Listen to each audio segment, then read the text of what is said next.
Hello, everybody, and welcome to Early Access Podcast, episode 84. I'm your host, Angelo, as usual, and thank you for stopping by, telling a friend, and doing all that fun, stupid stuff that I ask you to do, like go talk about the show on iTunes. Actually, let me see if anybody's talking about the show on iTunes. Maybe I get a review or two? Nope.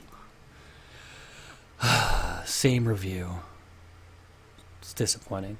Anyway, tonight, or tomorrow for me now, he's Star Wars way. Dun, dun, dun, dun, dun, dun, dun.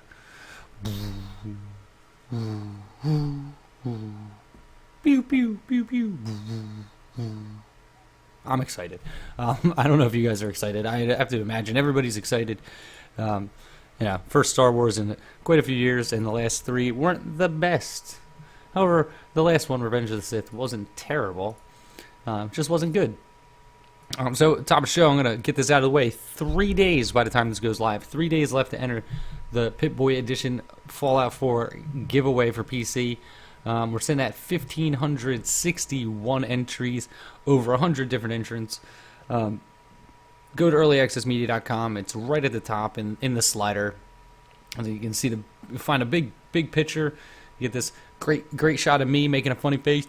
I was taking that for verification for Reddit, even though it never made it to Reddit because Reddit seemed to be broken that day. So you can go check that out. Let me see what else got in the show notes here. So yeah, go do that. Go sign up for the Pip-Boy contest. It's almost over. I will be picking a winner. It'll be announced on the next episode most likely, and I will contact the winner that way. So through the show, and then probably through Twitter and whatever contact information I gathered from the actual contest link thing here. So there is that. Let's see, before I start clicking on games and stuff, besides Star Wars coming out, what else, other news that I want to talk about? Oh, so the next two episodes, so it'll be, let's see, the episode on the 19th or the 20th, and then the one on Christmas Eve. And actually, do I do one right before the end of the year? I do. So there's 3 more episodes left of the year. So what I'm going to do is over the next couple episodes, it's going to be less about games that I've played and games that I'm playing, and more about games that I had played throughout the course of the year, early access games in particular. I'm going to do a game of the year style rundown throughout the course of the next couple months. So I'm going to talk about a couple games on each episode, and then I'm going to lead up to what game I thought was the best for early access throughout the course of this year. It's only going to be games that I've played this year or that have come out this year, but I'm going to judge it on quite a few things, not just like how much I enjoyed the game, but I'm also going to go back and take a look at them again and try to get some hands-on time with them and see where they are currently compared to where they were when I first played them. And then I'm also going to just see what the development cycle has been like over the course of time. So that's going to weigh in as well. So even if it was a game that I enjoyed a lot, if it hasn't really moved the needle as far as updates and the developer actually doing anything, then I can't really judge that too highly for an early access title for a Game of the Year purposes. Now, I will also do a separate little thing for games that have released this year out of early access that I'm aware of anyway, just to give them their second props for completing the early access process and the cycle for them in particular. I don't know how many games that is, quite a few, but yeah, I'll be doing that over the next couple episodes in lieu of talking about games in particular, unless I'm playing something. But with the holiday season and everything, my time's gonna be limited. So I'm going to just try my best to get that out there and hopefully push you guys in the directions of some pretty cool games. With that said, I haven't really played anything. I know that's become a mantra over the past couple months, but leading into the new year, once we get out of the holiday season, I'll have a lot more free time. So I'll be doing quite a bit more as far as first looks go, starting in January. Because we'll be leading up into the first full year of the podcast. So we got a 1-year anniversary coming up, trying to figure out something cool to do, maybe another giveaway.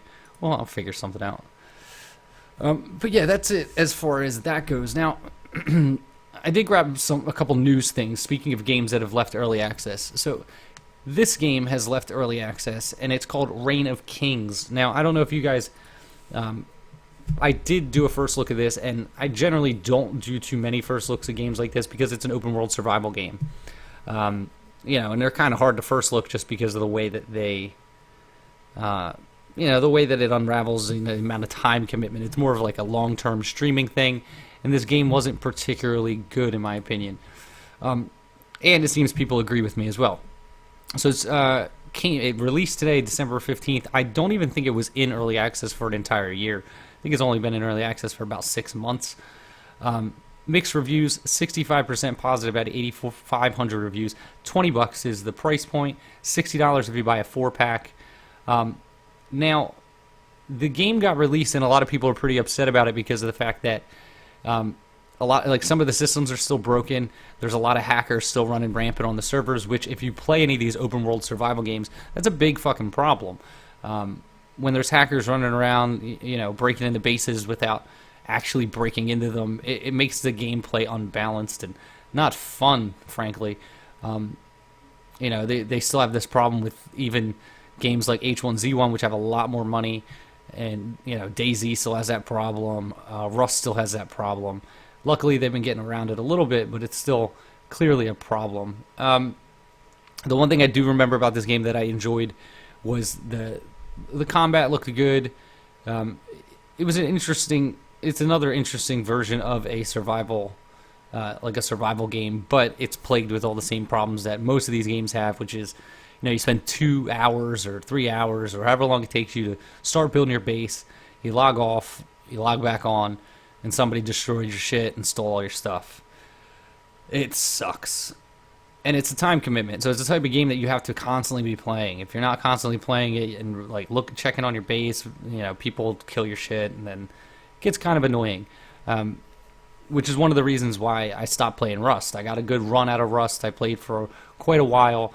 But then, you get that one day where you log in and all your stuff's gone, and it's really frustrating. So I'm not happy. I'm sad to see that this game has launched and it's still having problems with hackers and everything like that. It's going to make a game like this, fall by the wayside. So unfortunate, but they did complete the game, I guess. So there's that. Go check that out if you're so inclined to do so now that it's left early access. Now, the next thing I pulled is for the space MMO Elite Dangerous. It's just an open world, not an open world, but it's a space simulator MMO game. It's actually available on the consoles as well. Mostly positive, 74% positive. This is $60. Now, this is Elite Dangerous Horizons. Now, I brought this up because this is the first time I've seen anybody do this, as far as I can remember, where they released a full expansion for the game in early access. I find that weird. So it's a full-priced expansion for Elite Dangerous, but it's just got the early access tag. So it's just putting more stuff in there. It says it's going to be in early access until the first quarter of 2016.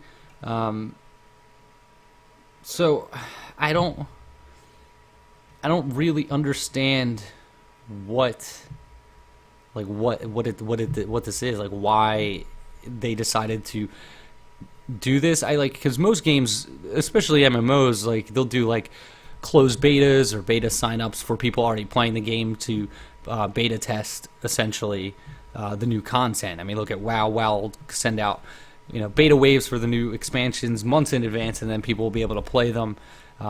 And they get feedback that way. Maybe the game's just not that big. I mean, clearly it's not that big, but maybe they just don't have the player base, or they just need funds to pay for it. But I feel like if they, I don't know. I mean, it's kind of like they're doing both. It's like they're, buy the expansion. It's going to come out in a few months, but in the meantime, you get to beta test it. It's kind of like that. I mean, it does seem like it's going to have a relatively short turnaround as far as being in early access. I'm just not a fan of early access expansion packs, especially this costly. It's just weird to me. But maybe it'll work for them. Let me see. What are some of the negative reviews? No, are these about this? Yeah. Payment model. Yeah, see, it seems like the negative reviews are people upset about exactly this, and I don't blame them, to be honest. Um, Having early access paid expansions is weird. It's just weird. I've never seen anybody do it before, but fuck, I'm not a developer. What the fuck do I know?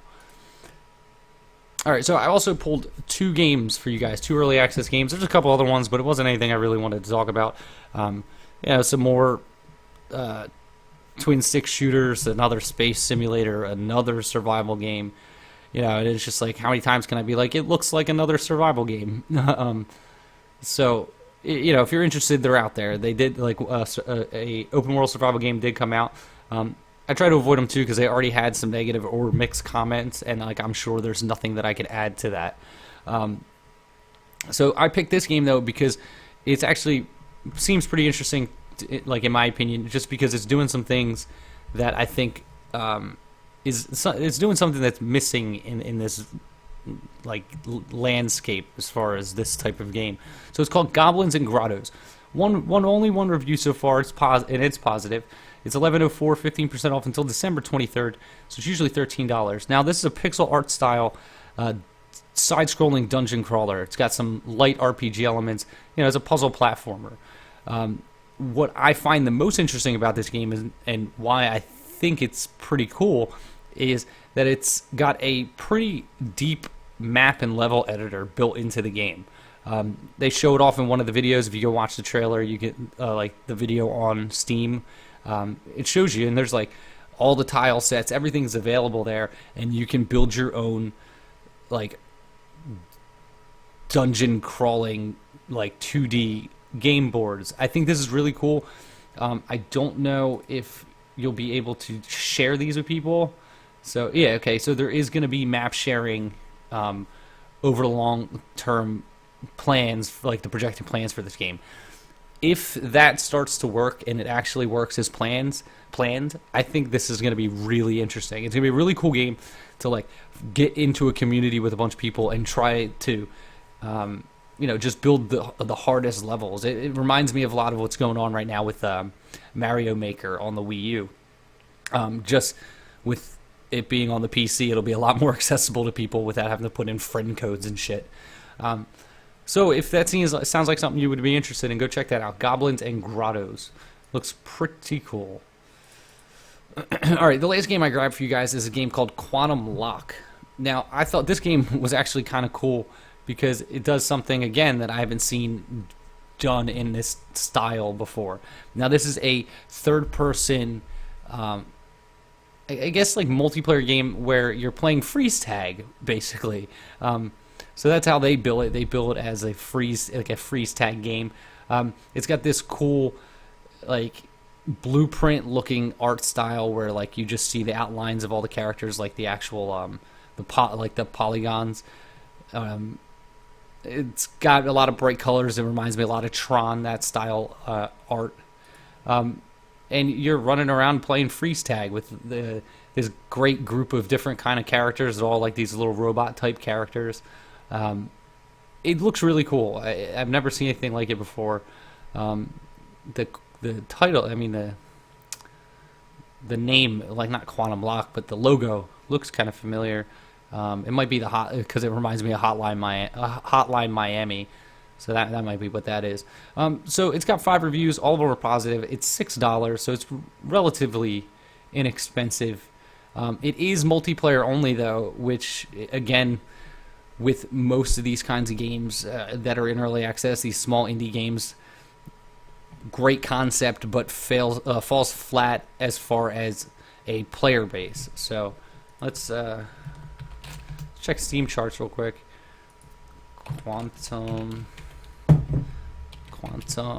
Lock. Yeah, like this says 3 people were playing 10 minutes ago, 10 time all peak. So, I mean, it just goes to show you that this kind of stuff just doesn't pan out very well unless it catches on and gets really big really fast. I wish they would start these games at a much lower price point to drum up interest on them and then ramp into a more realistic, like a more profitable margin for them. Putting it up there at $6, yes, it's relatively cheap, but you're an unknown entity. No one's ever played your game before, and when it's multiplayer only, you're banking on people taking a blind leap of faith to play your game, which is brazen in my opinion. So maybe drop the game down to 99 cents to try to get a big player base, and as you add features, slowly increase the price $1 or $2 until you hit your mark of $6. And by then, hopefully, the number of people will entice people to stay and pay that $6. But again, my opinion, and also any multiplayer game should have some kind of discounted tiered package. One license for $6, two for like $8. Like, discount the copies as you give away more. Try to get groups of friends to want to play. Sell 4 copies for the price of 3. Please, for fuck's sake, do it. It even says here, like in the dev notes, it says, due to the nature of indie games, there may not be servers available on releases. Please make sure to have at least 1 to 2 friends that have a copy of the game if you're going to buy this during the first few weeks. Then offer a discounted 2 or 4 person package to guarantee yourself that these people will be able to do that. I mean, you even said it yourself, and you still only offer one way to buy this game, and at one specific price point. It's kind of stupid in my opinion, but it looks pretty neat, so go check that out. Quantum Lock, that's available now on Steam. And that's going to do it for this episode, guys. Don't forget to check out the contest, the Fallout 4 Pip-Boy Edition contest. If you're going to be buying anything through the holidays, and even if not, just go bookmark the Amazon, click through our Amazon banner on the website, bookmark it whenever you buy anything. Please use that. It really does help out the show. And also, you can check out the Pop in the Box checklist. That link is also at the bottom. I don't know why it moved. Something got shoveled around a little bit. So yeah, go use the Pop in a Box checklist. It's somewhere at the bottom of earlyaccessmedia.com. But that's gonna do it for this episode, guys. Hopefully, you go see Star Wars: The Force Awakens tomorrow, because I know I will. So, until next time, guys, this is Angelo with Early Access Media and earlyaccesspodcast.com. And may the Force be with you, and also with you. Hold up your hearts. I was brought up Catholic, so, See you guys next time. Peace.